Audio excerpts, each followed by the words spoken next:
Every day, in the faces of my patients, I see Baltimore.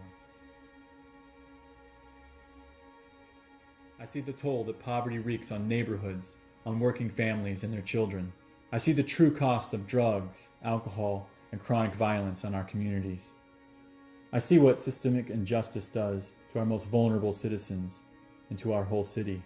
Every day, people tell me the same things. They need jobs. They're worried about their schools.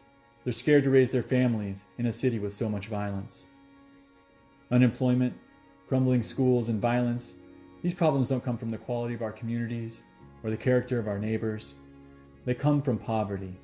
They come from racial, economic, and social injustices we still have not yet addressed. Baltimore is hurting. But it can heal. My name is Dr. Richard Bruno. I treat uninsured people right here in Baltimore City, and every single day I listen to them, to you. I hear your concerns. Many of them I've lived. I grew up in Little Rock, Arkansas, the son of a single mother. When things were not going so well for our family business, we ended up on food stamps for a while. It was tough. I've seen what happens when people don't have a good paying job or health care. A good friend of mine from high school actually died because he couldn't get health insurance. He had a brain tumor that probably wouldn't have killed him if he had had health insurance. If his death weren't enough, his bills left his family bankrupt. I know the injustice of this system, and that's why I went to medical school to become a doctor. I came to Baltimore with my family to complete my residency, and we never left. My wife Mary and I are raising 2 children in our city. Our son and daughter both attend Baltimore City Public Schools. I know we can do better for our children, for all our city's children. Together, we can heal Baltimore. Whether we're talking about gunfire or drug abuse, we're talking about public health crisis. Every week in my clinic, I see people fighting addiction or recovering from gun violence, just like I see people with high blood pressure and diabetes. They, like our city, can be healed. But punishment without treatment doesn't work. 25 years after the deadliest year on record in 1993, we're right back where we started. People don't turn to substance abuse or theft or violent crimes because they're born killers. They do it because they have no other alternatives. Because a society that does not care for them has given them no other way to provide for themselves and their families. We need to care for our people. We need to address violence at its roots, treating drug addiction and access to handguns as the public health crises that they are. It will be tough. While we confront gun violence and drug trafficking, we're also dealing with the twin epidemics of obesity and opioid overdose at the same time. But when is enough enough? How much more can one city and state take? We need universal health care.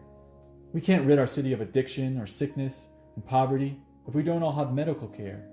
We can't stop premature deaths or bankrupt a drug dealer's business if we don't have a system to keep people healthy and off drugs in the first place.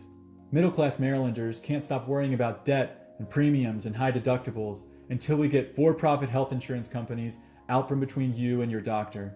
Healthcare can't fix everything. Our neighborhoods need more than medical coverage and a new approach to violence.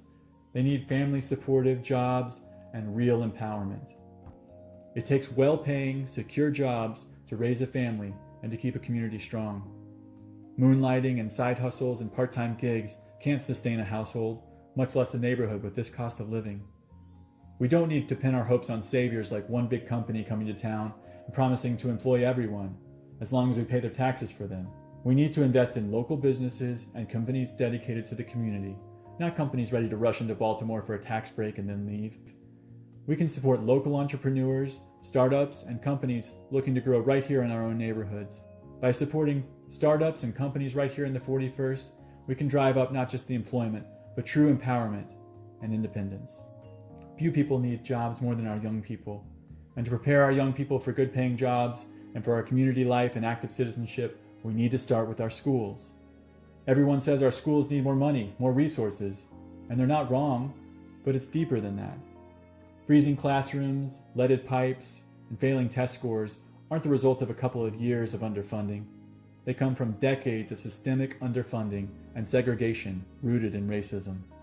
Adding a few dollars to the budget won't do it. We need to rethink our schools, renovating buildings in need of repair, and building new schools where repairs aren't enough. There's no way we can expect high achievement from our students when we refuse to invest in their success.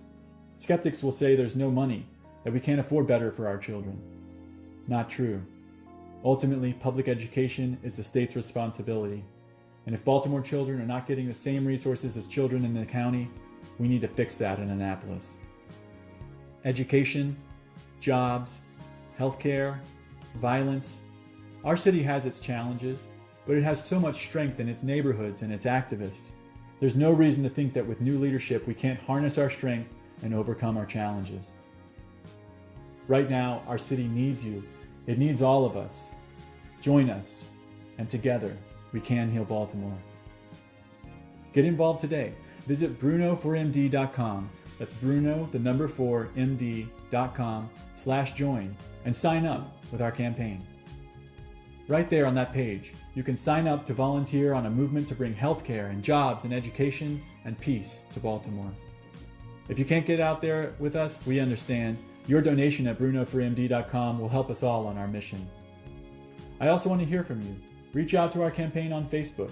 It's facebook.com/Bruno4MD.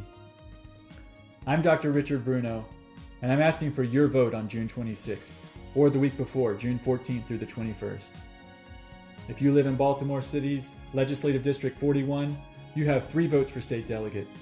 To give Baltimore a clean bill of health, you only need to give 1 vote to Dr. Bruno. Thank you.